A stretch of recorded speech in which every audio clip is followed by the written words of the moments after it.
previously on the channel. They are transparent, so you make that image a PNG. And then top of C in the email, basically they get met with this. This number becomes 172, 172. So now, instead of 173, we got 172 working with 21 pixels. So these numbers. Oh man, so yeah, if you watched the fight over the weekend, basically you would know that Anthony Joshua lost. Me personally, I didn't mind him losing, you know, because a sport, you always have winners and losers. You know, you should always expect to win or to lose, right? The only thing which I probably was like a shocker to me was obviously the fact that like he goes back into the ring, like as you can see in this picture, taking the shine off the winner, having his own rant. That was not right. And obviously him throwing a belt out and stuff like that. I mean, these guys are so professional to the point where you should just know just winning and losing, it comes with the game, you know? And I know there's pressures associated with it, you know, like he's trying to do the next fight, which is Tyson Fury and Anthony Joshua if he had won, and then people would have said, okay, that's gonna be the next lit thing, but obviously he can't be so lit now because obviously he's lost. I mean, the thing is for me, like the way he lost as well is kind of crazy, because even from round one, as I was watching the thing, I was clearly saying, like, guys, look, this guy, the first fight he lost because he was trying to box the guy, right? And the second fight, you're trying to get him box the guy. Like from round one, I could see like, oh, if that's the strategy, then I don't think it's gonna work, because he's trying to outbox the guy. And you know, this guy was literally just buzzing like a bee, like dancing around, like so difficult to catch the whole 12 rounds. You know, whether that's you saying that's him being clever, it is what it is. But can AJ beat Usyk? Yes, he can. You know, he just needs to like know and understand his style. He's sort of becoming to be like a Deontay Wilder, because just focus on your style. Well, not really so much a Deontay Wilder, because the guy just punches. But basically, it's like, I just feel like AJ can beat this guy if he was willing to just. Actually, he should have just done it like Derek Chisora, go to war. Just don't mind if you get caught and get knocked out, because that's a better way to get out and say, I was knocked out.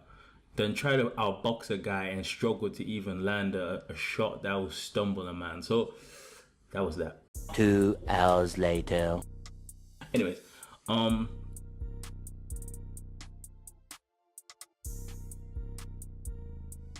can you build this?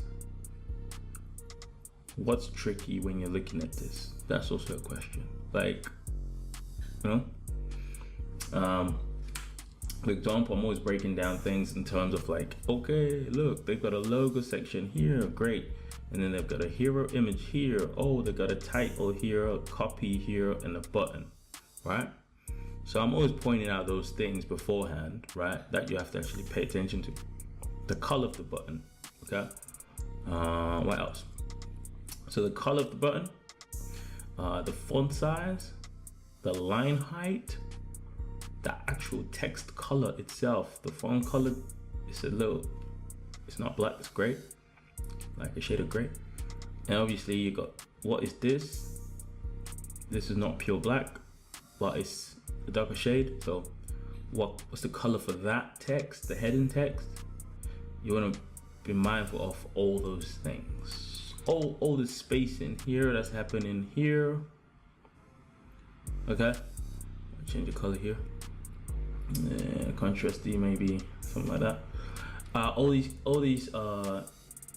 you know, gaps between the actual image and the text, you want to be mindful of that. Also, you want to be mindful of this gap between the heading, right? You could be like something as small as like 20 pixels, and that's cool as long as you put that in. And this one could be maybe something like 30 or 40. Get the brush tool. Let's say 40 pixels. So you have to factor all those numbers in, right? What else? you're looking at these gaps here. Okay, that gap, we need to factor it in. And then we get back to the new section. And you see you got a full title thing here happening, but it's spanning all the way left and all the way right? So you kind of have to know that. And then you realize the section underneath that is a division of the whole box. So yeah, we've got a division right here. Ching, ching, ching, ching. So we got a right side here with the text, the left side with the image, and then to be more nice with the design, they have got an alternate section. So this section, which was now on this side, we get the image being on this side, and then obviously with the one that follows that will be that. So obviously they had another product that they wanted to put in, or something that they wanted to post. The image would be here and the text would be here, that kind of thing. So yeah, and underneath these whole sections, like boom, boom, boom. So read more reviews is probably like a landing page out there. So instead of putting like buttons everywhere, like button here, a button there, a button here, you know, they've got a nice little button at the very end which just says read more reviews, and it takes you to the landing page. So it's great. Something to notice as well, they got a nice little divider line here, a little 1 pixel gray line, brush tool, this line here. Okay, just take note of that. And here they got a nice little 2 section happening. So you got the nice image here and a bit of nice copy.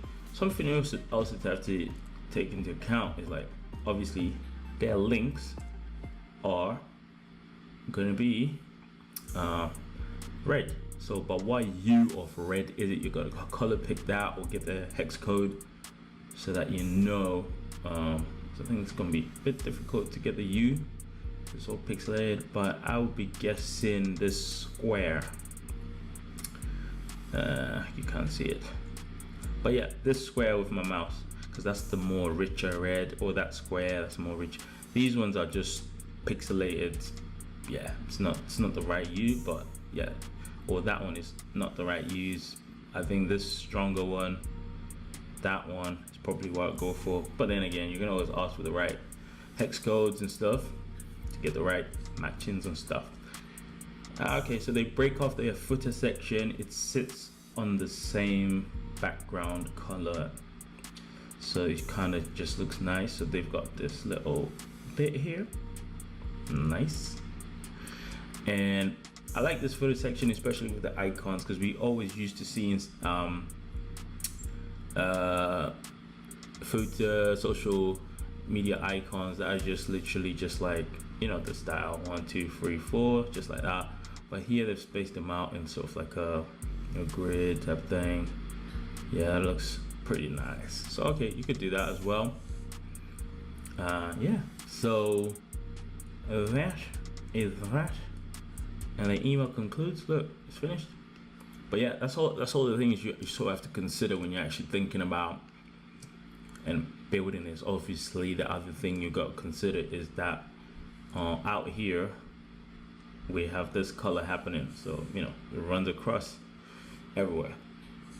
And then the body of the email is this U basically, and then inside the actual modules or sections, whatever you want to call them, we have white. I think that you definitely see that as white. And then we've got this one which is off slightly, and then we've got a darker one which is outside. So a bit of nesting needs to be done there, but it's all good, simple stuff. Showing you loads of videos on here how to do that, and I've broken it down in the course, so you got good enough resource to actually try it. And I would encourage you to actually try it, give it a go, try to learn and see, you know, if you can do it. And yeah, it should be fun for you. More practice, the better we become. So yeah, on that note, yeah, I'll see you in the next video. But let me know if you struggled so much, and if you have, let me know particularly maybe which section you've kind of literally like struggled, right? And it could be that you struggled, you've built this whole thing correct, but you're gonna struggle to make it, let me just make the brush bigger here so that I can just draw over it. Okay, so you can struggle to make it like responsive. Just let me know, like, okay, maybe I'm struggling to make it responsive. Now I can maybe figure out how to help you out. But one more thing, which is quite interesting with these kind of layouts, is that normally what happens on mobile, right? Actually, let me just turn that off. What happens on mobile is that you see the natural flow would be that the image would be on. Okay, so just picture it like this. Okay, do you know what? Let's do, for better illustration, let me do this. Cover up that. And there's no color here. Okay, let's do white. Alright. Cancel. Zoom in. V. Shift the box to the left a bit. Alright, cool. So what I'm trying to say is, oh, maybe let's just get rid of the stroke too. Why not? The stroke is gone. Alright, there it is. And I keep clicking. V, right? So yeah, so we just hit that stuff. So what I'm trying to say is on mobile, you'll have this kind of layout where the text is normally on here, right? But what then happens is on mobile, I'm drawing.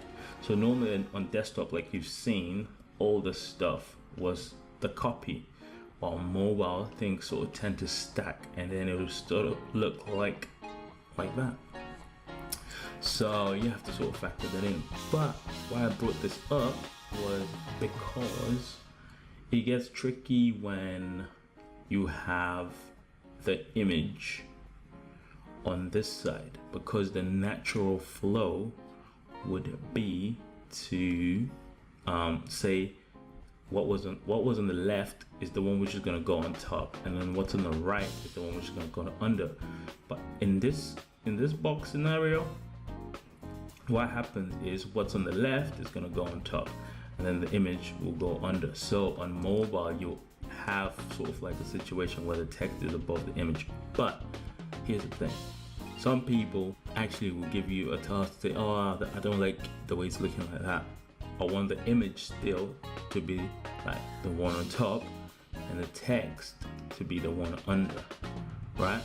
So the techniques to doing that, yeah, have I done it on the channel?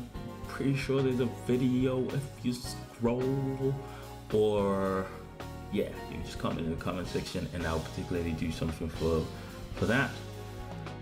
But yeah, it's yeah, you just have to reverse stack the whole thing. So instead of the natural flow where we got exactly like I said, choose a different color here, go with that, something more bright.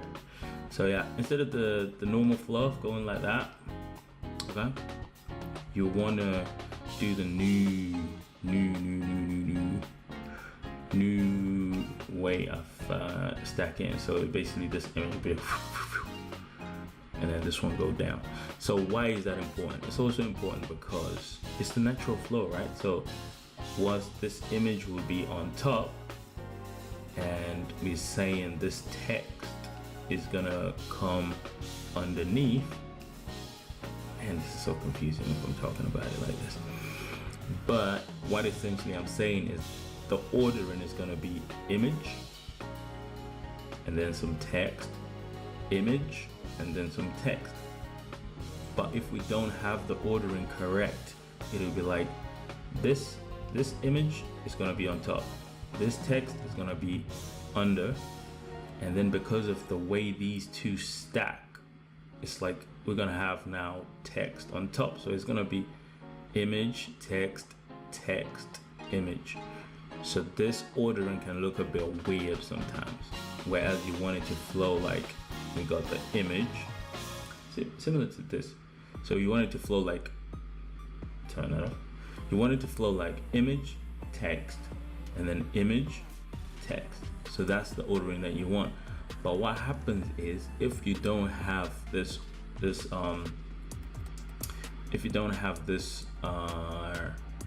set up the right way, you'll have image, text, text, image, and that just kind of looks crazy. Trust me. Let me show you a little something. Maybe if I screenshot this part and drag that screenshot in, something like oh, maybe grab the white. Right, so if I bring this in, it's gonna be looking something like this. Image. Right, so it's gonna be, yeah, it doesn't look so good, does it? So you got image, text. Yeah, it's not the nicest look. So you want it to be like image, text, image. So yeah, but yeah, like I was saying, is yeah, you have to do like the reverse stacking. Covered it, I'm sure, covered it everywhere. Even the course, I promise you, has it in videos on here. But however, shout me, let me know if you want to see me do it for you. Actually, quite a couple techniques you can do that. You can use let me see. One is to use a T. Let me get the brush. So you get the, if you use the TH, right, table headings. So within, like when you're using this technique, you can have a table header group, right? And then, so the table header group is what's gonna appear on top. This will be driven by CSS. And then you can also have another one, which is table footer group, right? And this is like telling, essentially, you want to create the THs that this is the header group, and this is the footer group, right? So you got the header here and the footer group. And so what happens is you can control this with CSS, like what you want to appear on top. You know, if you want the footer group to be on top, you can directly target it that way. And if you want this one to be on top, so that you can do it that way. I think that's the better way. Another way of doing it, which is more tricky, I think, yeah, will be the reverse, what do you call it? RTL, right to left. So if you use direction equals R and RTL, something like that, basically, and then on the TDs, okay, you can put direction left to right. Oh my god, the writing is so bad. Okay, yeah, you can put that on the TDs, and then that should achieve the same effect. But look at this better handwriting over here. I think this is my most preferred way of doing it. This is quite popular as well, like the direction thing. So it's an either or. So yeah, on that note, I think we're good on that. Yeah, I just thought I pointed that out for you. This is a beautiful design. Shout out Blink. You guys are awesome. And obviously, yeah, the better the layouts, the nicer the people can engage with it and be interested to click and go to your landing pages, which is the most critical thing. So yeah, until next time, take care and have a nice day.